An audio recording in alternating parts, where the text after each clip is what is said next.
From the day we arrive on the planet and blinking step into the sun, there's more to see than can ever be seen, more to do than can ever be done. There's far too much to take in here, more to find than can ever be found. But the sun rolling high through the sapphire sky keeps great and small on the endless round. It's the circle of life, and it moves the soul through despair and hope, through faith and love.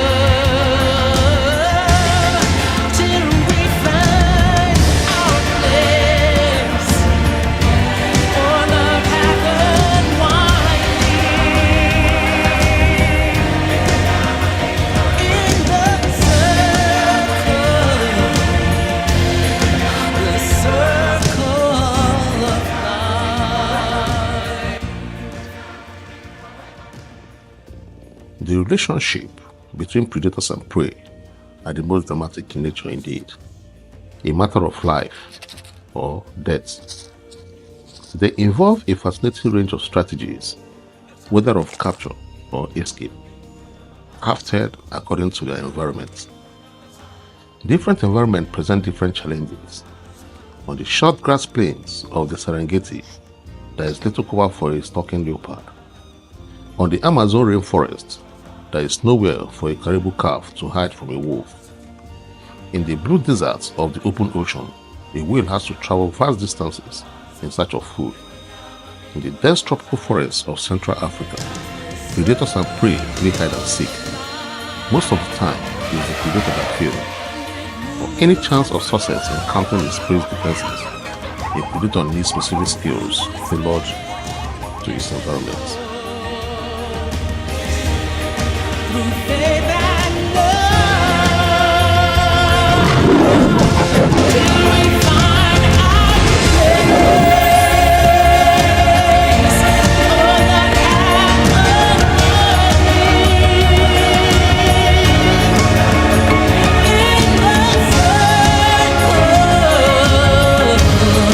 the circle of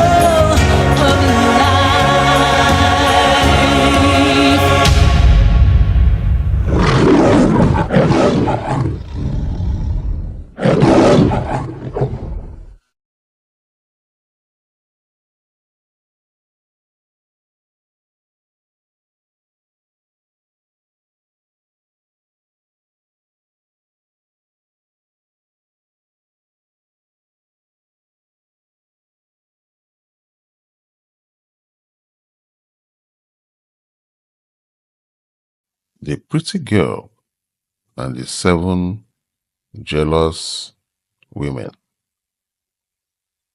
Nigerian Folktale, narrated by Chidimma.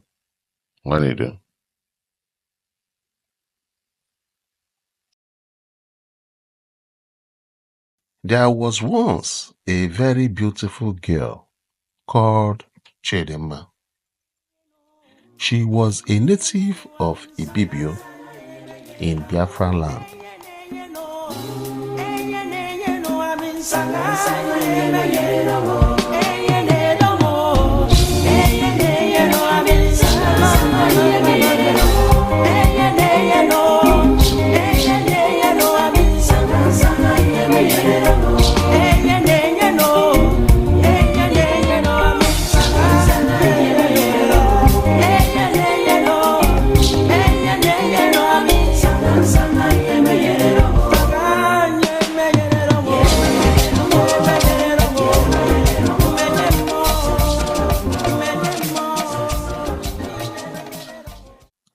and the name was given to her on account of her good looks, as she was born in the spring time.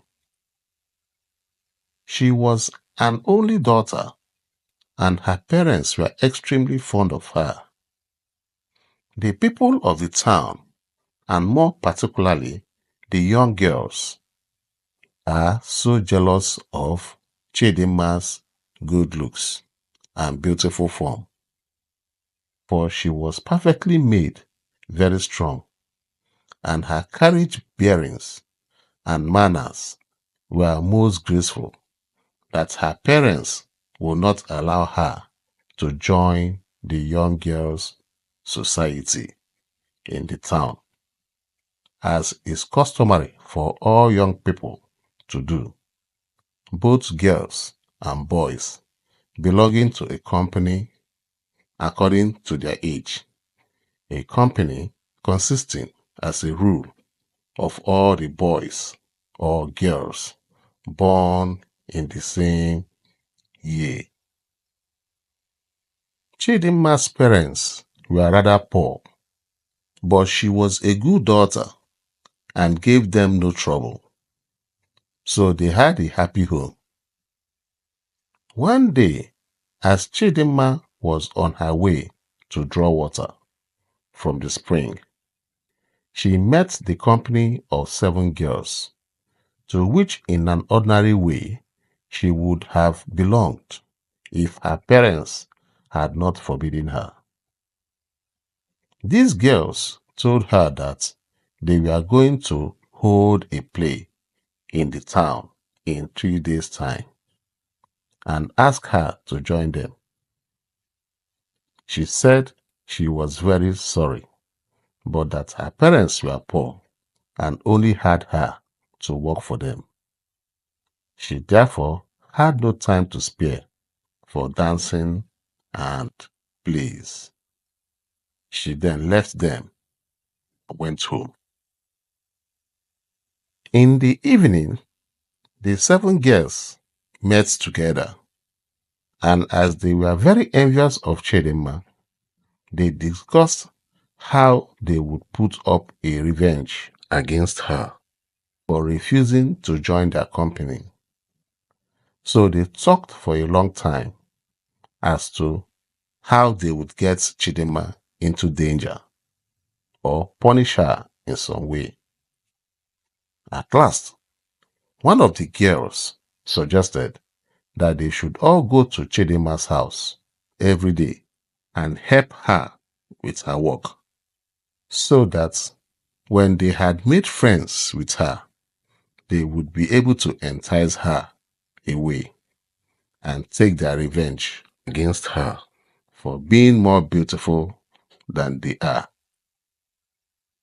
Although they went every day and helped Chidimma and her parents with their work, yet the parents of Chidimma know that they are jealous of their daughter and repeatedly warned her not on any account to go with them, as they were not to be trusted. At the end of the year, there was going to be a big play called the New Yam Play.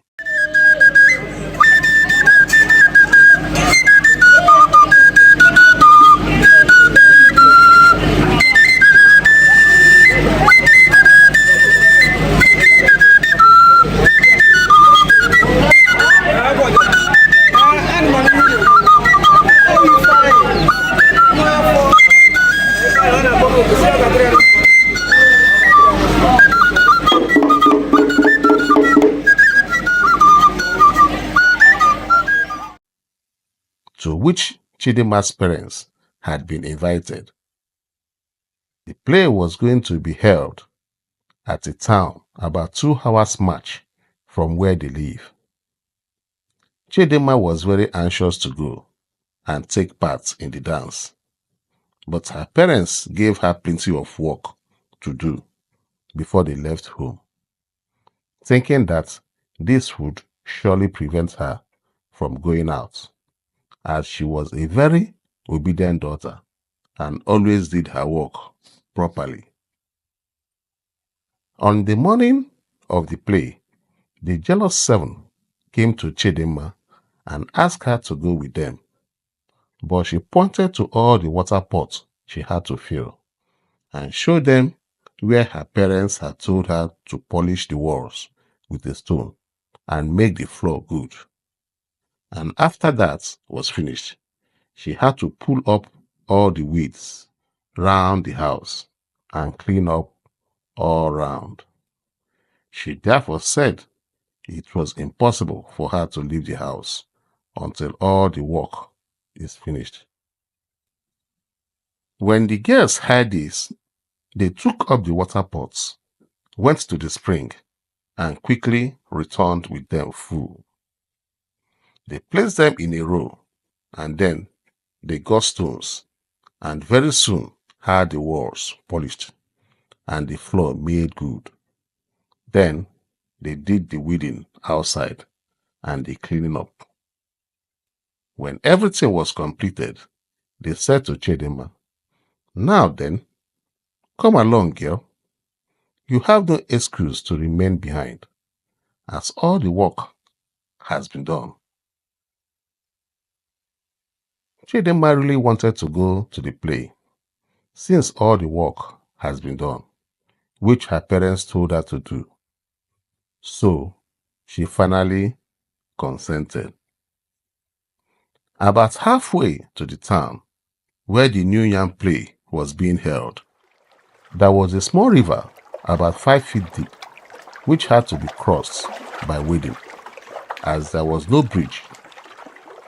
In this river, there is a powerful juju whose law was that whenever anyone crosses the river and returns the same way, on the returning journey, whoever it was had to give some food to the juju.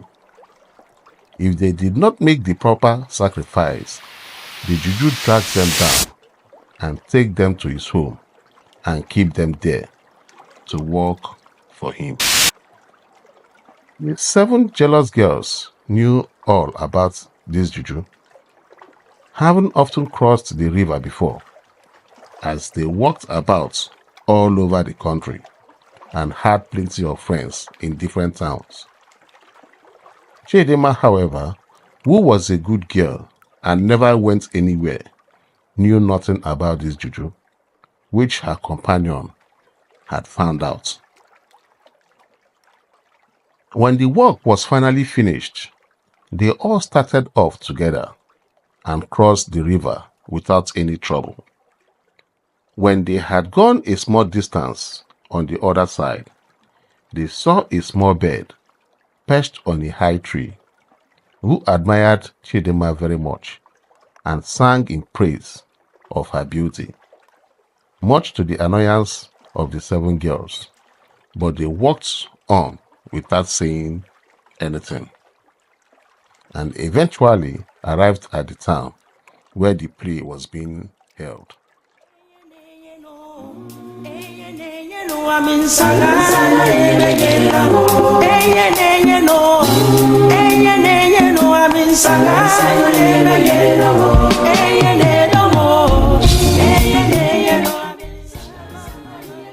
Chidimma had not taken the trouble to change her clothes, but when she arrived at the town, although her companions had on them all their best beads and their finest clothes, yet the young men and people in the play admired Chidimma far more than the other girls, and she was declared to be the finest and most beautiful woman at the dance. They gave her plenty of tombo, fufu, and everything she wanted, so that the 7 girls became more angry and jealous than before. The people danced and sang all through the night, but Chidimma managed to keep out of the sight of her parents until the following morning, when they asked her how it was that she had disobeyed them and neglected her work. So Chidimma told them that the work had all been done by her friends and that they had enticed her to come to the play with them. Her mother then told her to return home at once and that she was not to remain in the town any longer. When Chidimma told her friends this, they said, "Very well, we are just going to have some small meal, and then we will return with you." They all then sat down together and had their food. But each of the 7 jealous girls hid a small quantity of fufu and fish in their clothes for the water juju. However, Chidimma, who knew nothing about this, as her parents never told her about the juju, nor thought for one moment that their daughter would cross the river, did not take any food as a sacrifice to the juju with her. When they arrived at the river, Chidimma saw the girls making their small sacrifices and begged them to give her a small share so that she could do the same. But they refused, and all walked across the river safely.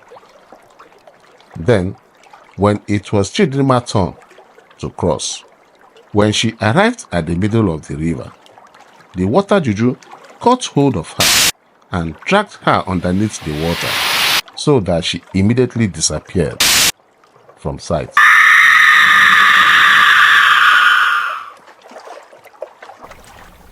The 7 girls had been watching for this, and when they saw that she had gone, they went on their way, very pleased at the success of their scheme, and said to one another, "Now Chidimma is gone forever, and we shall hear no more about her being better looking than we are." As there was no one to be seen at the time when Chidimma disappeared, they naturally thought that their cruel action had escaped detection. So they went home rejoicing. But they never noticed the little bird high up in the tree who had sang of Chidimma's beauty when they were on their way to the play.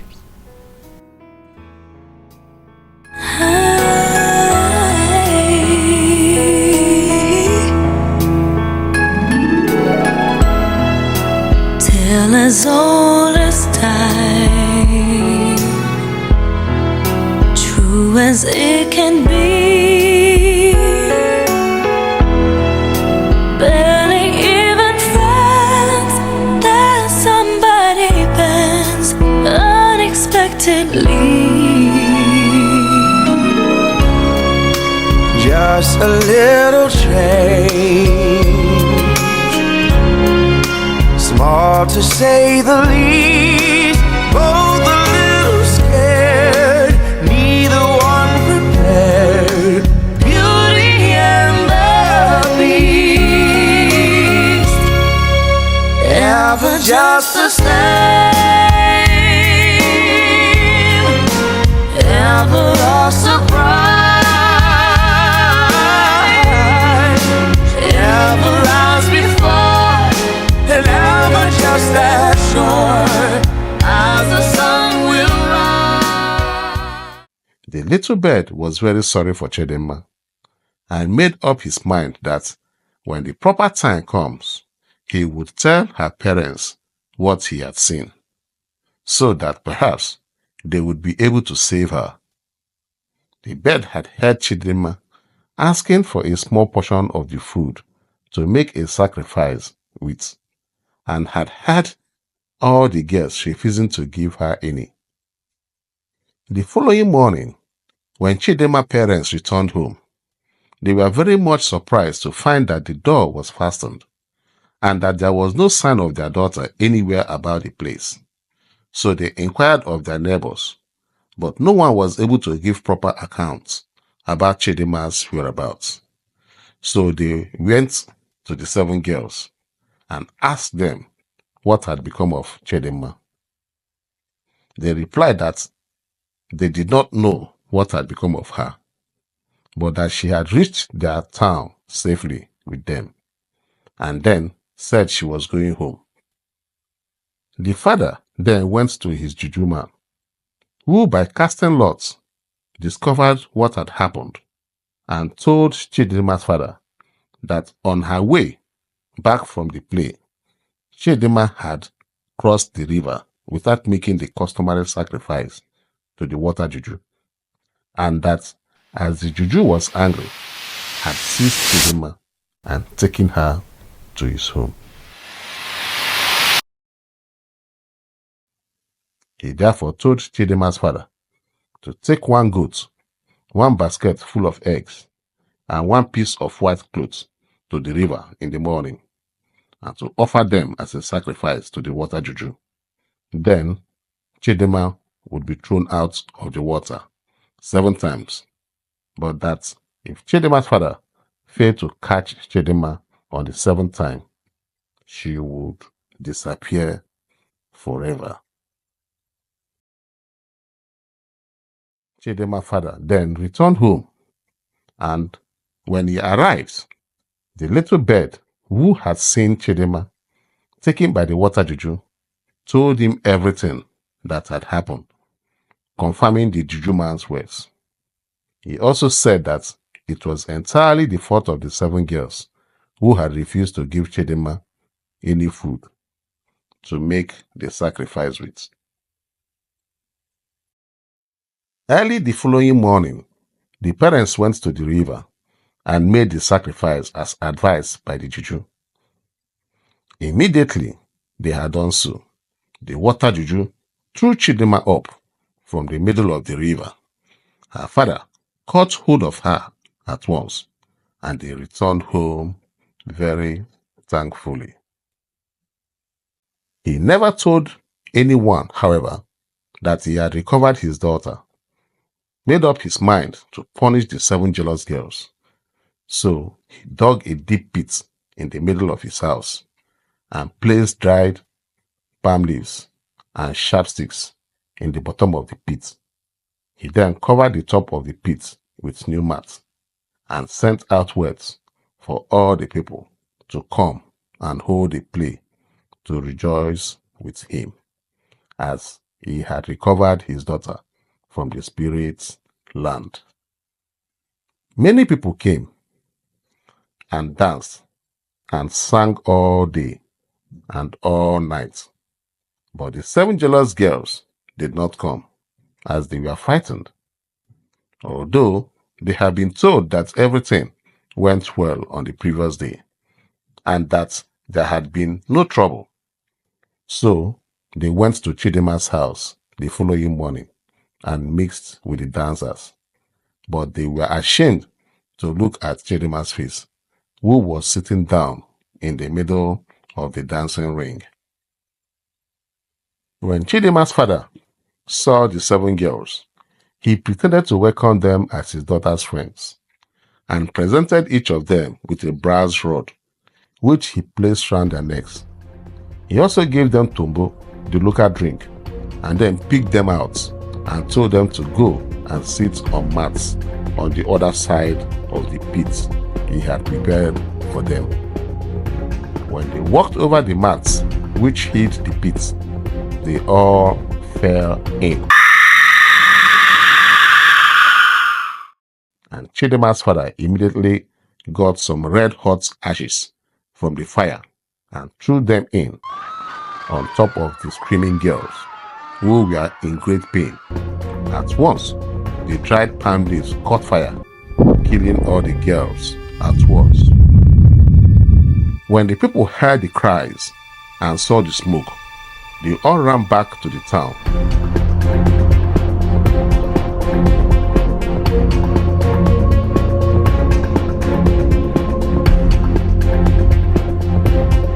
The next day, the parents of the dead girls went to the head chief and complained that Chidimma's father had killed their daughters. So the chief called Chidimma's father before him and asked him for an explanation. Chidimma's father went at once to the chief, taking the juju man whom everyone relied on and the small bird as his witness, When the chief had heard the whole case, he told Chidimma's father that he should only have killed one girl to avenge his daughter, and not 7. So he told the father to bring Chidimma before him.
When she arrived, the head chief, seeing how beautiful Chidimma was, said that, "Oh,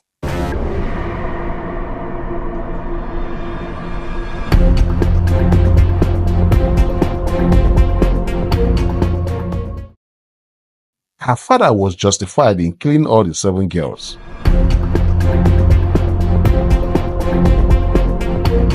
On her behalf."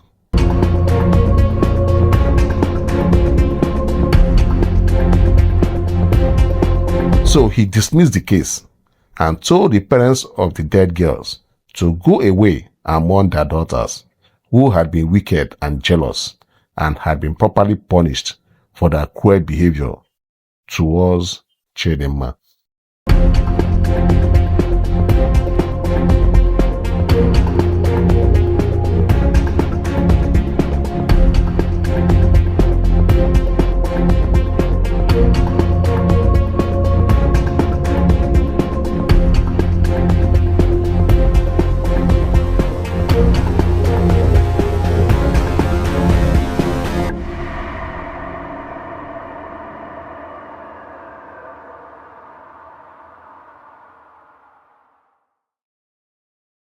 The moral of the story is,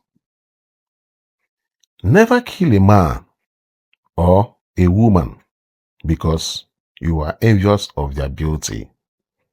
For if you do, you will surely be punished.